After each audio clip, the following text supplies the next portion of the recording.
Sunday, the 21st of April, 1918. An all-red Fokker triplane takes off from a French airfield.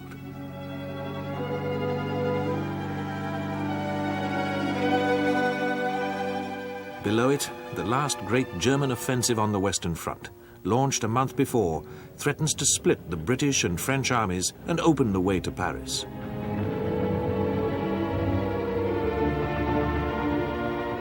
Four years of trench warfare were nearing their end.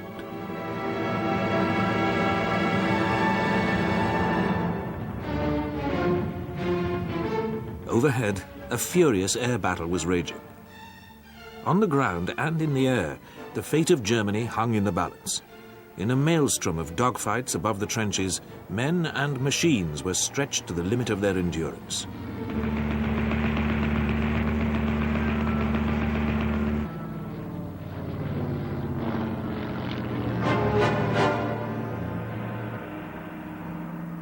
That morning, a mist hung over the sodden, crater-strewn German airfield at Cappy in the Somme Valley, a desolate location which housed the most famous air formation of the war, the flying circus commanded by the legendary ace of aces, Baron Manfred von Richthofen, whose scarlet-painted fighter had earned him the nickname of the Red Baron.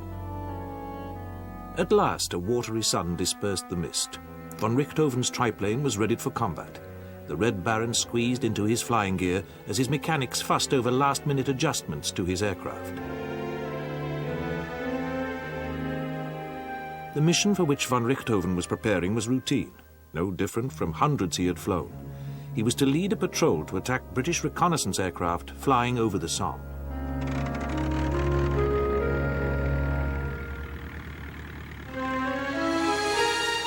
A quick briefing with his pilots, a glance at the clearing sky, and then von Richthofen clambered into the cockpit behind his twin Spandau machine guns.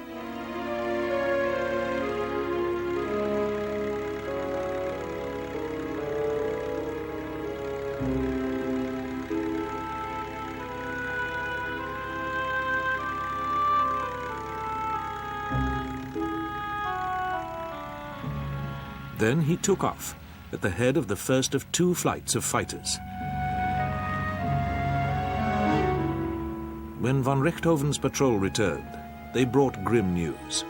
Their leader was missing. He had apparently been shot down over the British lines. The Red Baron had seemed invincible. Had he become another statistic among millions?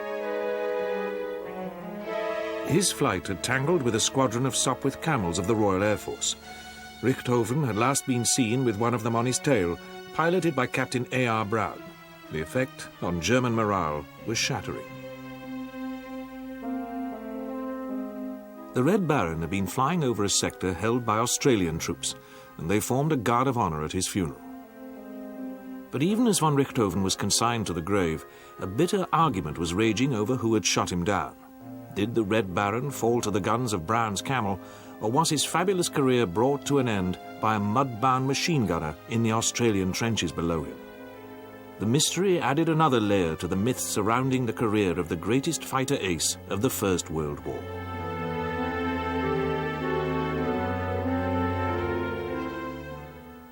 Manfred von Richthofen was born in 1892, the son of a Prussian aristocrat whose estates lay in Silesia. With such a background, a career as a soldier beckoned. After attending military school at Wahlstatt, he went to the famous Royal Prussian Military Academy in Lichterfelde.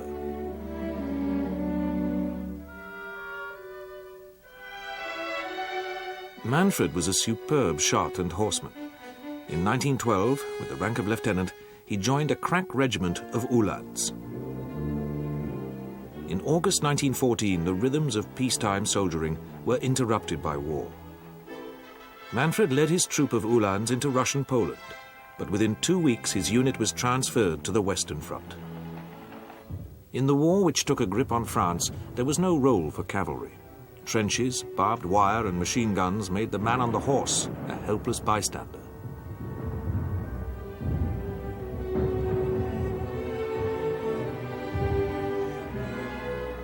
The Germans and the Allies kept their cavalry well to the rear, hoping for the breakthrough which never came.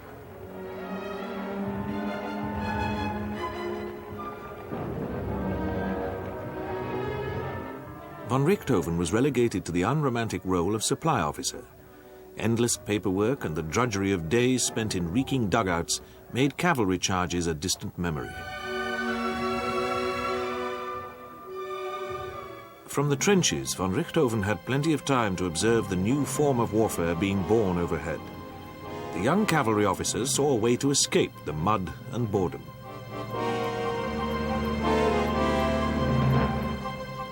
He trained as an observer and soon found himself back on the Eastern Front, where he flew regular reconnaissance missions, a role previously reserved for the cavalry. Machines held sway now, and von Richthofen had successfully made the transition from horse to aeroplane. In the process, he discovered a fierce exhilaration in flying. He wrote to his mother, "Nearly every day I fly over the enemy and report. I reported the retreat of the Russians 3 days ago. It gives me great fun."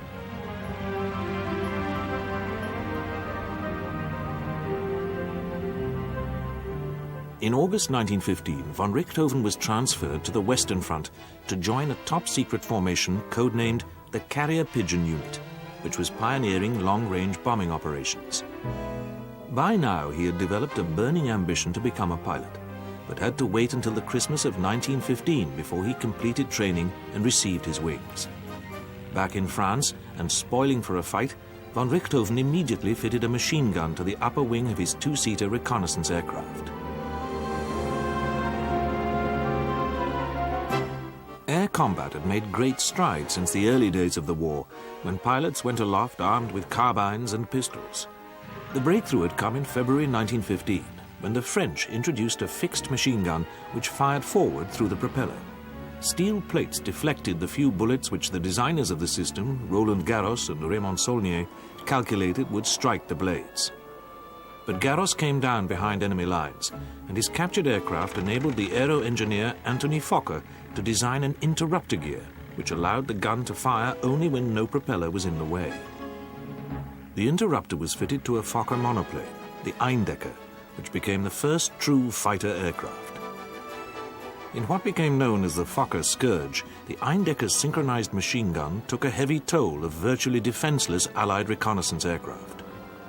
In a 10-month reign of terror which began in August 1915, the Eindeckers nearly shot the British and French air forces out of the sky.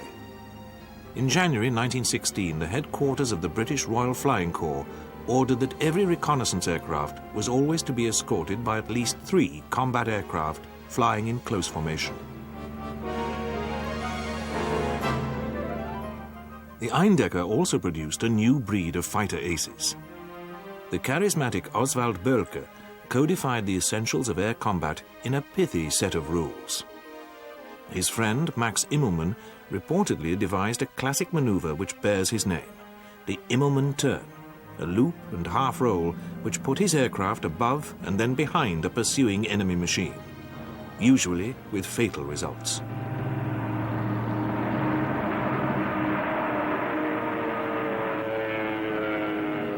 Von Richthofen had not yet graduated to the ranks of the fighter aces.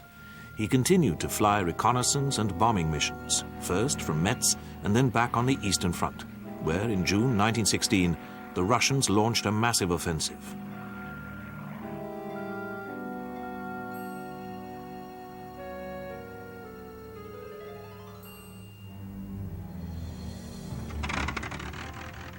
Von Richthofen took particular note of the effect of bombing and strafing on columns of enemy cavalry. Cossack columns were scattered in all directions by machine gun fire. It was at this point that von Richthofen was recruited by Oswald Boelcke. The father of fighter tactics was touring the Eastern Front in search of pilots for his new flying formations, the Jagdstaffel, literally hunting flights, which he was forming in France. The aristocratic young bomber pilot seemed promising material for these units, which were dubbed Jastas. Early in September 1916, von Richthofen joined Jasta II. His ambition was now realized. He was a fighter pilot, pure and simple. By now, the British and French had regained the initiative with fighters like the Nieuport Baby.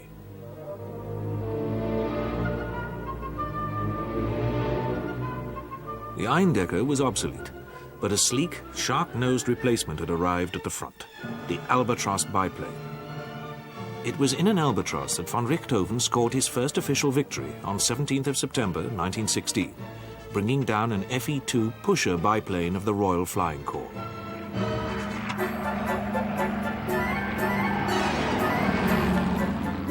The Fe-2 was an agile aircraft, but its rear-mounted engine made it particularly vulnerable to attack from behind.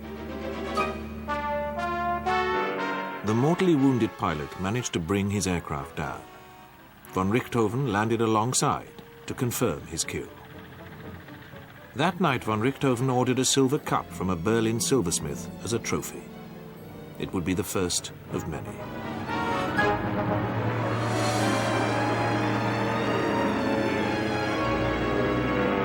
As one career began, another ended. On the 28th of October, Oswald Boelcke died in a mid-air collision. 3 days later, von Richthofen carried Boelcke's medals on a black cushion at his memorial service in Cambrai.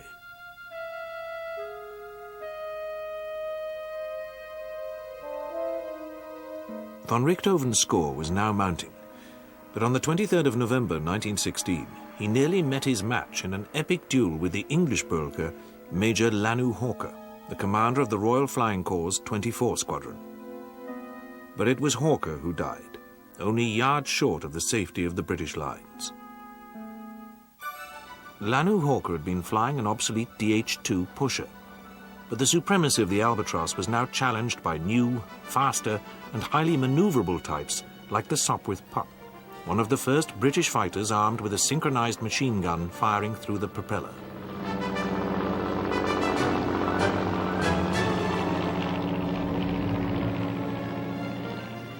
Air superiority often depends on the smallest of margins: speed, turning circle, and rate of fire, and the ability of an experienced pilot to turn them to maximum advantage. There were many better pilots than Manfred von Richthofen, but there was no more lethal finisher. On the 16th of January 1917, he was awarded the Pour le Mérite, Germany's highest decoration for bravery. With it came von Richthofen's first command, Jaster 11.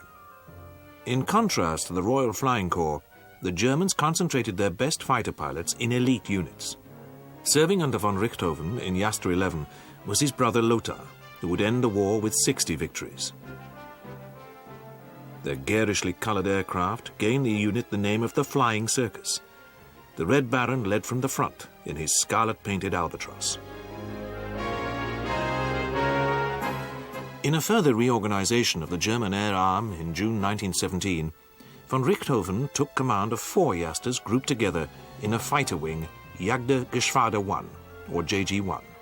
In April 1917, von Richthofen had passed Boelcke's tally of 40 kills.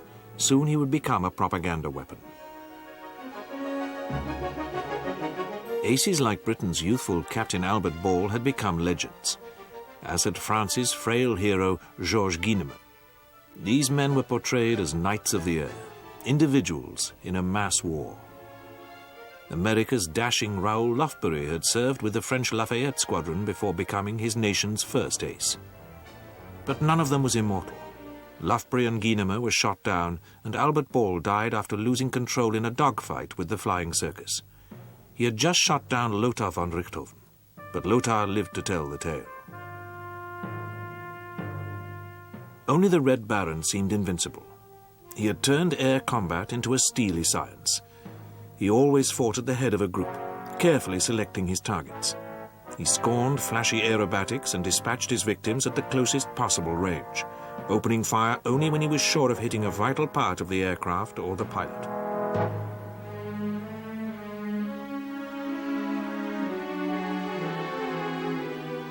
In a rare flash of humor, he once said of the enemy two-seaters which ventured over German lines, "It is better that the customers come to the shop." Then, on the 6th of July 1917, the unthinkable happened. In a dogfight with 6 Fe-2Ds of 20 Squadron, the Red Baron was struck on the head by a stray bullet. Almost blinded and semi-conscious, he brought his Albatross down. He had escaped death by a whisker.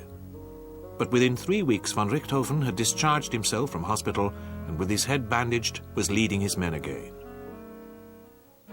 Shortly afterwards, JG-1 converted to the new Fokker triplane, a finely balanced dogfighting machine which von Richthofen claimed could climb like a monkey. Only 320 Fokker triplanes were ordered by the German Air Service, all of them in 1917. The fighter made only a small impact on the overall course of the air war. It handled superbly and had an impressive rate of climb, but was relatively slow and could be outrun by some Allied two-seaters. Its fame rests almost entirely on the fact that from September 1917 to his death, the following April, the all-red Fokker triplane was the mount of Manfred von Richthofen. Flying the triplane, he was to score his last 17 victories. Meanwhile, British air opposition was growing stronger by the week, as increasing numbers of a new generation of fighters arrived at the front. The balance of air power was now swinging back towards the Allies. Outstanding among the new arrivals was the businesslike SE-5A, more than a match for the Red Baron's triplanes. And the Sopwith Camel, whose name derived from the humped shape of the fairing which covered its twin machine guns. By the end of the war, the Camel had shot down 1,300 enemy aircraft. But von Richthofen's score was still mounting. This Sopwith pup was the second aircraft he downed in his triplane and his 61st victim. Its pilot, Lieutenant E. Bird, poses with the Red Baron, clearly relieved to have survived. However, one man could not change the course of the conflict. In April 1917, the United States had declared war on Germany.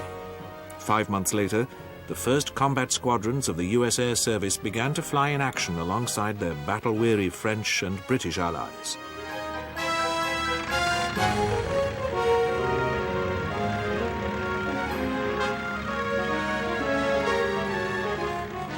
The aircraft they flew were provided by the British and French, since the Americans had no aircraft of their own designed for combat service. But their presence at the front gave a tremendous shot in the arm to Allied morale. Time was running out for Germany and the Red Baron.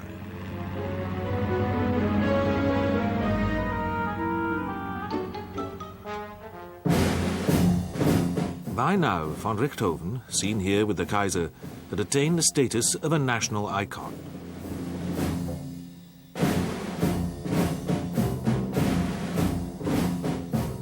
But exhaustion was setting in, and a weariness with his own celebrity. He was happier with his dog Moritz than human company. Of all the fighter aces, von Richthofen alone seemed immortal, but he had long since used up his statistical chances of survival. His aloof nature inspired respect, but not the affection accorded to his mentor, Oswald Bölke. When not flying, he worked long hours in an office plastered with the serial numbers of his victims, one of whose engines had been turned into a chandelier. The final chapter in the Red Baron's career began on the 21st of March 1918, as storm troops swept forward to begin the last German offensive on the Western Front. For 3 days, JG-1 was grounded, as the Germans advanced under the cover of low cloud and fog. When it lifted, von Richthofen was back in the air, and soon scoring heavily. On the 20th of April, he brought his total to 80, downing a Sopwith Camel at close range. It was his last victim.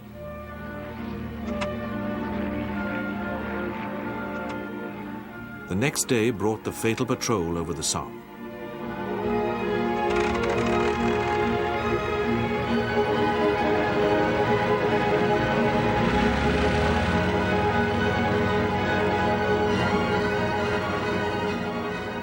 Von Richthofen's flight pounced on 2 reconnaissance aircraft.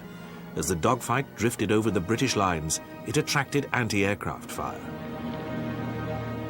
This, in turn, caught the attention of a flight of Sopwith Camels, led by Captain A.R. Brown. Von Richthofen immediately latched on to a novice pilot, Lieutenant W.R. May, and chased him down to the deck. They were now over a sector held by Australian troops. In flying so low over the enemy's trenches, von Richthofen was breaking one of his own most important rules: never to expose himself to unnecessary risk.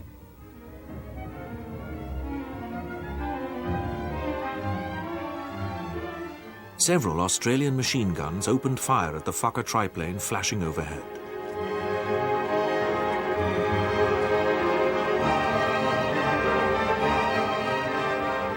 As he pursued the desperately weaving Lieutenant May, von Richthofen was exposed to the upward fire of the clusters of Australian machine gun posts directly below.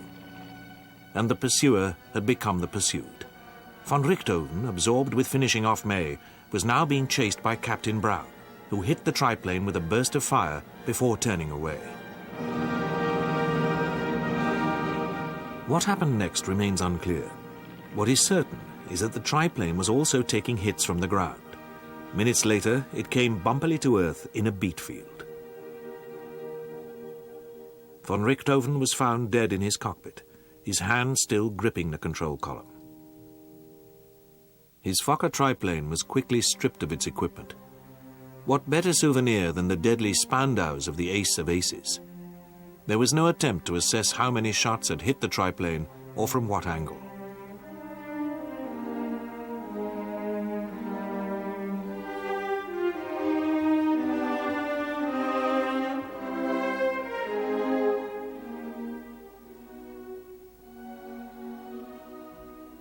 The next day, von Richthofen was buried in the bleak little cemetery near Bertangle. No post-mortem had been carried out on his body. A cursory medical examination concluded that the Red Baron had been killed by a single bullet, fired by Captain Brown. A wreath from his enemies bore the inscription, "To our gallant and worthy foe." But the reaction of at least one British ace, Major James McCudden, was less chivalrous. When told of the Red Baron's death, he said, "I hope he fried all the way down."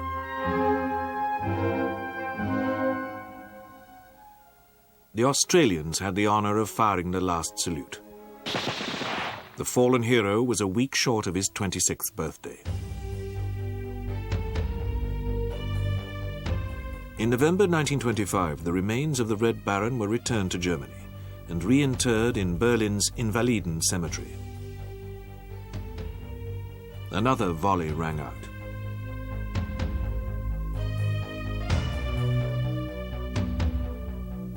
President Paul von Hindenburg scattered earth on the coffin. Von Richthofen was at rest, but the question remained, who had fired the bullet that killed him?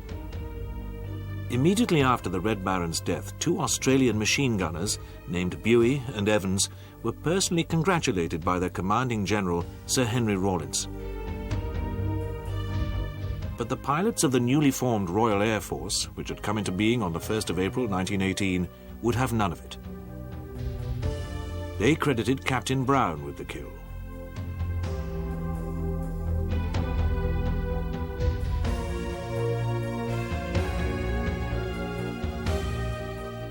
There was scant evidence to settle the matter. Von Richthofen's aircraft had been torn apart for souvenirs. Tellingly, witnesses on the ground had testified that von Richthofen had been wounded in the legs and abdomen. There were pools of blood in the bottom of his cockpit. The balance of evidence suggests that he was killed by ground fire rather than Brown's bullet, but the truth will never be known.